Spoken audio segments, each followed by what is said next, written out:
G'day everyone and welcome back to Blender Guru. I'm hoping you guys all enjoyed your break. It's been about 3 weeks since the last video I posted, so I'm hoping you guys were able to go outside, enjoy some sunlight, get some much needed vitamin D, and I hope you're all ready and pumped for another exciting year. It's 2011 now. Everyone's getting all excited about the year. I for one hope that 2.5/2.6 stable is released this year. Can it happen? Not sure, but we can hope. But being that it is the first video for 2011, I thought it would be appropriate to make a tutorial on fireworks. This is something that people have been requesting throughout 2010, but I thought I'd hold off on it until now. Make a sort of like a themed tutorial, you know. Now, as usual, I always recommend that people go and look at pictures and video of a subject before they start it. But don't need to do that because I already filmed some for you.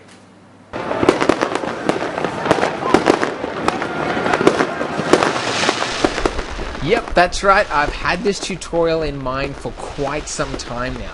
So on New Year's Eve, I travelled down to Brisbane and sat by the Brisbane River and watched the annual New Year's fireworks, and I filmed it specially for you guys.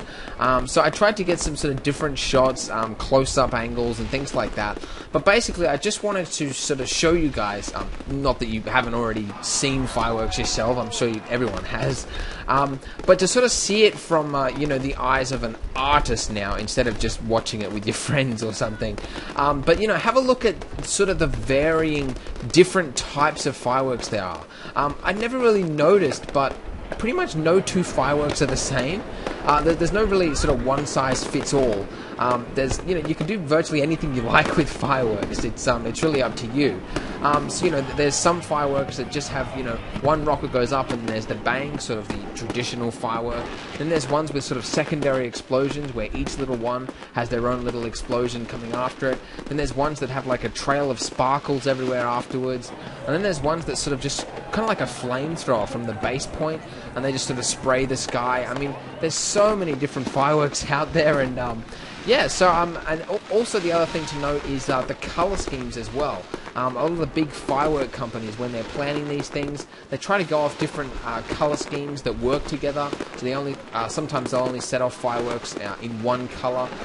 So that's something else you might want to pay attention to when you're going through with your designs.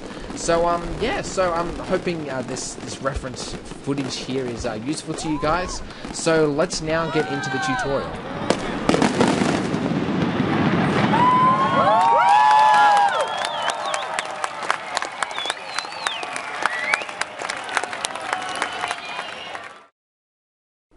Alright, so this is the result that we're trying to achieve with this tutorial. So it's a basic sort of traditional type of firework with sort of one rocket that goes off and sort of sprays off into several other, you know, coloured balls of light. That's my description of a firework. So to give you an idea of what the scene is made up of, let me just show you guys. There we go.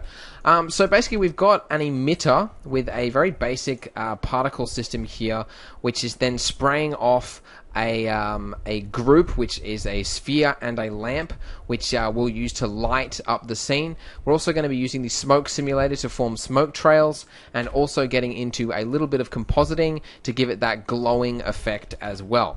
So those are a few things we're going to be covering in this tutorial. So if you're playing along at home, start by opening up a new scene. Alright, now I don't usually do this, but I'm actually going to load in some reference video. So I'm doing this purely for the fact that, well, I've got it, so I might as well use it. But this is just the footage that I shot from the fireworks, sort of a cut down version focusing on just one of the fireworks. I'm just going to change a few things here so that everything works. There we go. Alright, so now I can actually see the fireworks. So it just sort of gives us some reference video as we're going through the tutorial, and that can sort of help a little bit. So I'm going to leave that there. Don't worry if you don't have this footage or anything like that. Just seeing it on the screen here should probably be enough. Okay, so first thing we're going to do is delete the default cube and replace it with a sphere. Now the sphere is going to act as the point at which the fireworks explodes. So this is going to be emitting the particles. So I'm going to scale it down a little bit. Something to about there is fine. And I'm going to go over here. Oop, going to get rid of those. And go over to the particle settings here and add a particle system just by clicking that little plus button there. And if we were to press Alt-A there, you can see the effect that the particles are having. It's just sort of slowly drifting down like that. The big one that we need to change is right here in front of us, and that's the end particle amount. So currently particles are appearing from frame 1 to 200. That's when they're being born. So we want to change that end frame to 1. So that will make the particles now appear all on frame 1, like so. Now, the other problem is that the particles are falling quite heavily, and that obviously looks a little bit unrealistic. So go down here to the field weights and turn down the gravity amount to a 0.23 should be fine, I think. You don't want to turn it off completely because, believe it or not, particles do fall slightly, as is evident here in our video footage on the right-hand side here. So that gravity amount there is looking pretty good. The next thing I want to change is the randomness, because if you have a look here, it's quite clear to see that it's forming the shape of a sphere. In fact, you can sort of make out the faces there, so that doesn't look too good. So I'm going to go here to the normal amount. I'm going to turn that down to 0.9. That'll just sort of make it less forceful, and I'm going to turn up the randomize amount to 0.1, which isn't very much, but you'll notice that the particles are now a little bit more random. The other thing I'm going to do is turn up the Brownian amount here, okay? I'll just move this over a bit so we can see it a bit better.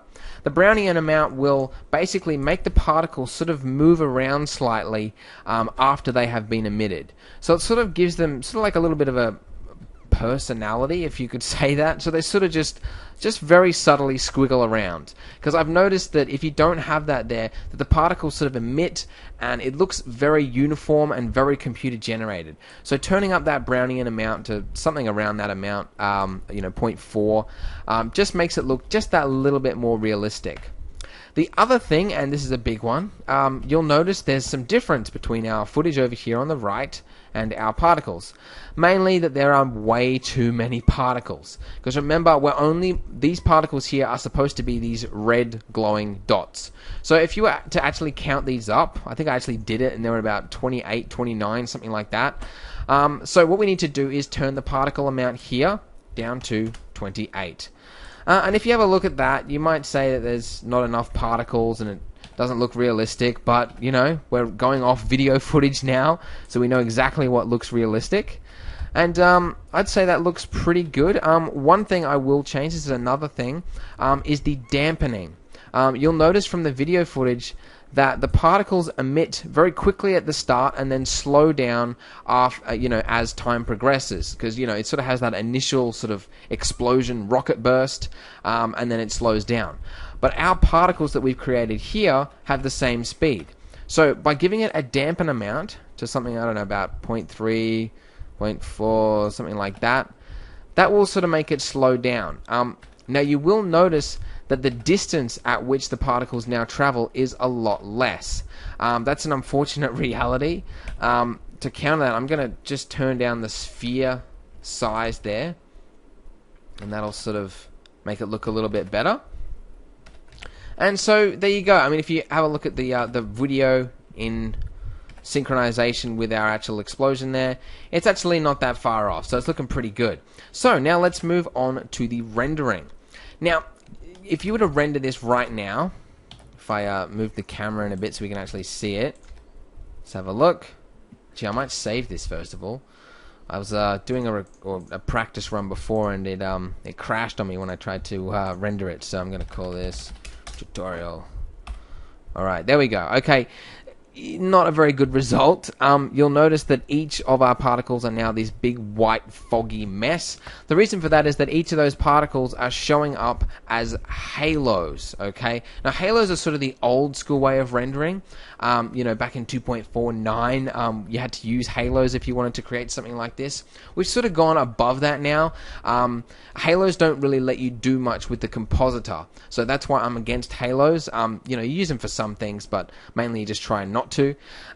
So what I'm going to do is add a sphere, okay? I'm going to actually leave it right on top of the other one, right there. I'm going to scale it down like so. And I'm also going to add a lamp, okay? And I'm going to give it a sphere type of lamp, and I'm going to turn the distance down to 0.3. Now, the reason I'm adding a lamp is what I'm going to do is I'm selecting that inner sphere that I've just created. So that's not the particles, but that sphere that I just made. And I'm going to shift select our, what do you call it, lamp, and I'm going to press Control G. Now you'll notice that they both turn green there. That means that they're now both part of the same group, okay? Now, if we select our particle system here, click here, and then go down here, all the way down to the render settings, and you'll see by default it's set to halo. Go ahead and change that to group, and then select the group that we've just made there.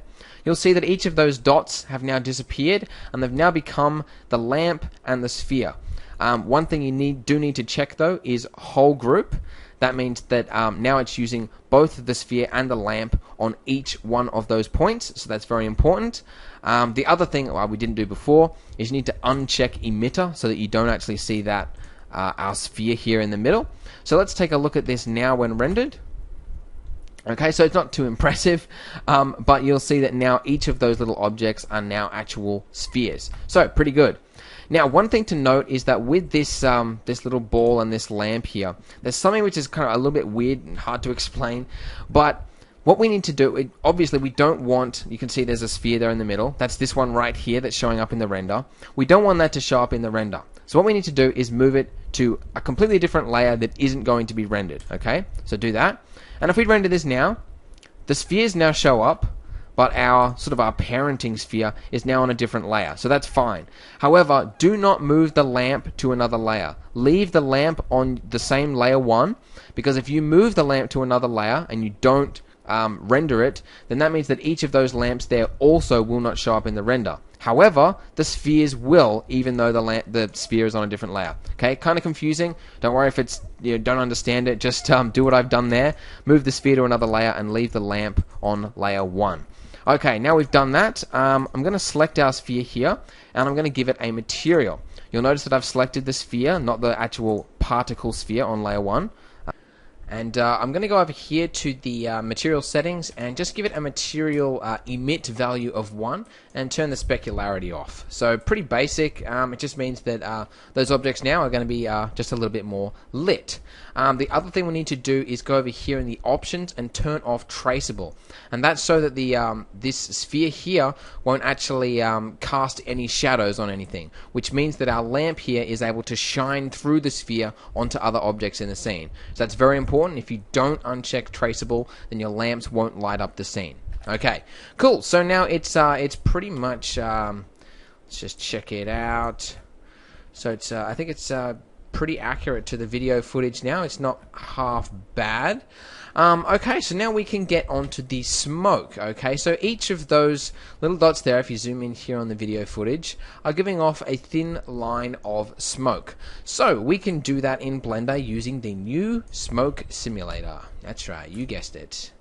Here we go again. Alright, so I'm just added a cube here. Now, this cube is going to act as the domain box, which is basically the boundary box for the smoke simulator. So basically, no smoke is going to be calculated outside of this box. So it's important to sort of make it just as wide as the number of particles, or as wide as the smoke needs to be. Don't make it any larger, or else it's going to increase the smoke computing times. So I'm just sort of making the particles on their last frame, about frame 49 there. Just sort of about there. That looks pretty good. Maybe position it down and scale that back a bit there. Okay, so that's pretty good.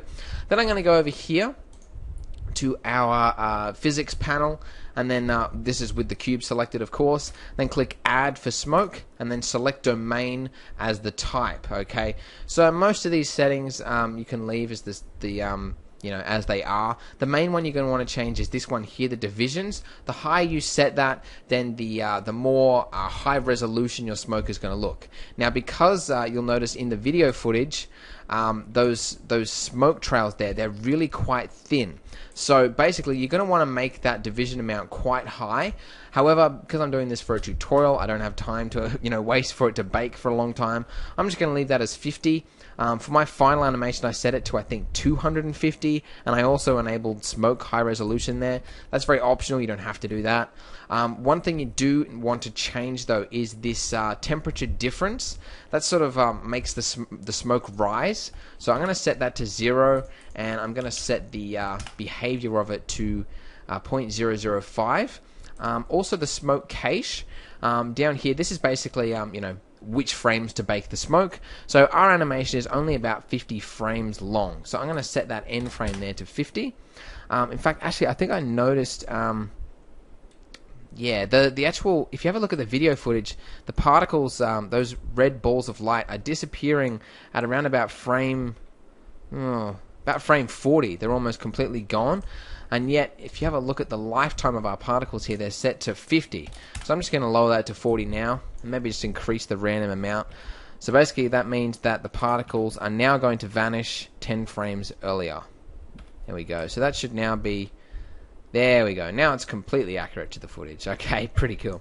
Alright, so with that now set, I'm going to go here to our smoke settings. And let's go, let's see, smoke cache. End frame set to 50, and I'm going to click Bake All Dynamics. So that will now whir through. Let's have a look at how that looks. Oh, okay, sorry. One thing you need to do first, we need to select our actual particle emitter here. We need to add that to the smoke simulator as well. Otherwise, as I just demonstrated, I did that deliberately, guys, just to show you, what happens when you don't do things properly. You select the particle system here. You need to come here and select flow. So basically, you need to add it to the smoke simulator as well. So now let's try baking that again. Domain selected, and then select bake all. So there we go. It's going a little bit slower now because it's actually computing smoke, not just doing nothing. And there we go. It's finished. So there you go. That's pretty simple. Now you can see that it's casting off the smoke. It's very low resolution because it's set to 50, but it'll do for this tutorial. I'm not going to wait around for that. That's boring. And in fact, I'll just check, but well, it's not. You won't actually see the smoke sort of dropping off because we've only computed at 50 frames. But the smoke should slowly drop down because we gave it a density value of -0.5 or something like that.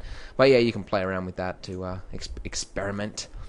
Alright, now to make this smoke actually appear in the render, what we need to do is give it a material, change the material type to volume. This is with the cube selected, remember. Turn the density to 0, okay, and then go to the texture panel and then enable vortex data. Then here in the domain object, select cube. If that was very confusing or too fast for you guys, there's a few other smoke tutorials I've got there posted, so I won't go through all the settings, but this is just to basically get the smoke appearing in your scene. You then need to go here and under influence, uncheck emission, and then just check density. Alright, now what we should see now when it's rendered, hopefully, fingers crossed, if I've done everything right this time. There we go, so the smoke is now showing up, and that's looking okay, and with our actual particles now, okay, so that's looking pretty good. And actually, you can see there, we haven't actually given the lamp any color, so it's not that obvious. But each of those lamps are now actually lighting up the smoke, which is exactly what we wanted it to do. Alright, so now let's get into the rendering side of things. Finally, we can actually start making these little particles here appear like actual little firework things, so it actually gets exciting. Alright, I'm going to change the sky to black now. Because, usually fireworks are set off at night, if you're doing it right anyway. I'm also going to position the camera here. So if you go to the side view and then press Ctrl-Alt-0, it's a quick little tip there for you, and that'll position the camera at that position. Another thing, and this is sort of just a little tip there, just when you think about a firework, generally the cameraman is not very close to the firework, which means a cameraman has to zoom in their lens to get to the firework, which means, with our camera selected here, we should be zooming in the focal millimeter length there, which is, kind of like the physical equivalent of an actual camera lens. I'm sure you knew that. I'm going to set that to about 90, which is, it's quite zoomed in, but that's about what it is. Also, the cameraman is generally underneath the firework. So I'm going to position the camera underneath it. Here's just little tips there for you, just to sort of enhance your result. Okay, so let's have a look at how that looks now when it's rendered. Alright, so it's starting to look a little bit more like a firework. The actual little balls there aren't showing up that big. There's a few ways to change the sizes of those. You can go down here underneath there and randomize size, but I've already baked those particles, so what I'm going to do is just with that ball there selected, I'm just going to scale that up, and that'll now scale up each of those ones there. It's not going to show up in the render, so it doesn't really matter.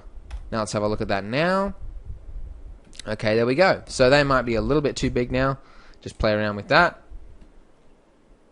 Okay, pretty good. And funnily enough, this little ball here is now not even showing up in the render. Weird. Okay, it wasn't doing that when I was playing around with it, so you might not even need to move it to a second layer. There you go.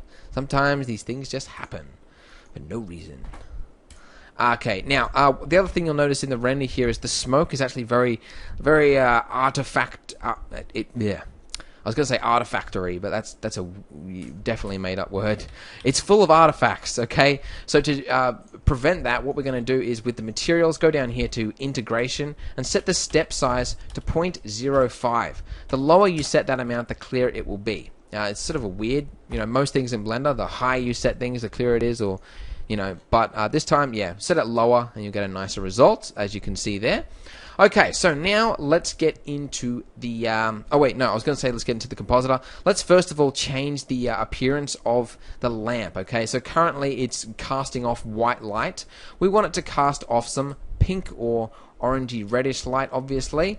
You don't have to go for a red firework. That's just what I'm doing for this tutorial. So that's looking pretty good. And I'm also going to remove the default lamp for our scene. Okay, so now it's just going to be 100% lit by these little lamps here. And you may need to increase the size of the distance in which the lamps are affecting, just to get the result you want. And I'm also going to increase the energy of the lamp just to make it a bit brighter. Okay, so it's looking pretty good. Something like that is fine. Let's have a play around. I might set it, just make the color a little bit orange as well. Okay, pretty good. Alright, so onto the final stretch of the tutorial now. I'm going to go to the compositor. Quickest way to do that is to press Control left arrow. And I'm going to get rid of all that stuff. I hate it, never use it. And I'm going to add, first of all, an RGB curve. Now this is because what I'm going to do is I'm trying to isolate just these white balls, okay? I don't want to actually get the smoke just for now, because what I want to do is get those white balls and apply a glow just to the balls, okay? Let's go here, and let's add a viewer so we can see what's happening. So basically I want to cut it back so it's something like that. So now just those white balls are visible. A little bit of smoke is fine, that's alright. And now what I'm going to do is add a blur node. Where is it? Blur, like so. Set the filter type to fast Gaussian, as anyone who follows my tutorials knows. That's the one I like the most. And now I'm going to add another RGB curve after the blur node now. And I'm clicking that R button there, and what that's now doing is it's modifying the red channel. So the higher I set that, the redder the glow appears, okay? So something like that is cool. And now I'm going to add a mix node, and this is now going to mix that blurry effect there with the actual normal render. So you should see that blur effect over the top of the other one, if it's done right. And there we go. Now you'll notice a lot of people, when they're making fireworks in Blender, they actually make the color of those little balls there, they make them a different color, like a red or a blue or something like that. I didn't do that. I left mine as white, and that's because you'll notice that if you have a look at real footage of fireworks, as we've got here, the actual ball itself is white, but the glow around it is a different color, which is exactly, whoop, let's go back, exactly what I've done here in the compositor. The ball is white, the glow around it we've made red just by increasing that red channel there. If you want to make it a different color, you can go ahead, make it green if you like. It's entirely up to you how you tweak that. But yeah, I've made mine red for the sake of this tutorial. It's pretty good. The smoke looks pretty crappy for my my little example here because, like I said, it's a low resolution smoke, but normally that would look okay. So basically, if we were to render that into an animation now, all of those would animate. If you want to give it some motion blur, like I've noticed, you know, for dear, Blender's crashed. Let's start that again. Yeah, as I said at the beginning of the video, I can't wait until a stable version of Blender is released. Okay, now, as I was trying to say just then, to get motion blur with your fireworks, I noticed that a lot of the you know, the fireworks show videos, things like that, the initial explosion gets that kind of nice motion blurry type effect of like the little balls of fire sort of appear to be stretched. So to get that effect, what you need to do is go to filter and add a vector blur. Okay, and also underneath your layers in the render panel, you need to enable vector. And what that'll do is it'll add that extra little blue little circle there that you saw up here in the on our render layer node there, and just connect the Z and the yellow one, the image input there as well, like so. Hoping this all makes sense.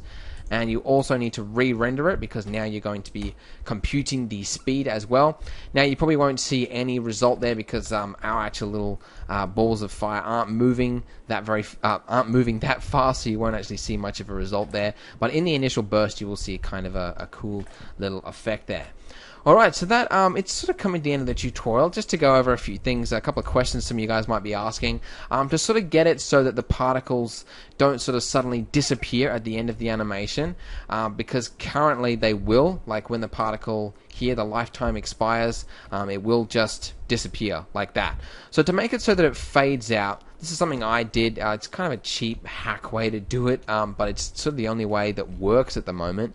That's to take the sphere here, go down here underneath the material options, enable transparency, and then on frame 30, I'm going to click I. So whilst my mouse is hovering over the alpha channel, alpha, I don't know what you call that, alpha box, click I, and then go to frame 40, press I again, change it to 0, and press I again, like that. So now you'll see there that as it animates out, it's now going from the maximum alpha all the way through the animation, and then near the end it just drops off, and that just fades that out.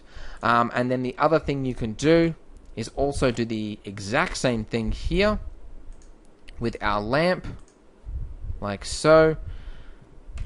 Go to frame 30, click I, frame 40, I again. So now it's going to be dropping off like so. So that's just a little subtle thing you can do if you like. Another thing you guys might be asking is how to get that initial ball. Like you'll notice, if I sort of see if I can play this at the start of this little video here, you'll notice there's that little ball there, and for my animation I did the same thing. That is very simple. All you need to do is just add a sphere, just any sphere, you know, any sphere. Yeah, they don't really have any uniqueness to them. Just add a sphere, go to frame 1, add a keyframe like so, location, and then go to frame wherever, frame 30, and then just position it wherever you want your firework to be, and then just add another keyframe, and then basically that ball is now moving upwards like so. Obviously that's now not in time with our particle animation, so if you wanted to get that right, you'd have to go up here to the particle settings, make the start amount to be 30, something like that, and that would all be fine. So there you go, that basically concludes my tutorial there. I'm hoping you guys were able to get some little tips of information to get you started on your own little firework animation, and as always I'm very interested to see what you guys create. If anyone creates like a full-blown firework show using Blender with like different colors and different types of firework and maybe some music or something, if you make that, send it to me, because that would be awesome. Because, you know, currently, you know, people make these little firework animations and one goes off and it looks pretty much exactly like mine. Not really that special. So yeah, if anyone makes a show, that'd be awesome, and I'll put a link to it on this tutorial as well if you do that. So interested to see what you guys create. Leave a comment if you do, and thanks very much for watching.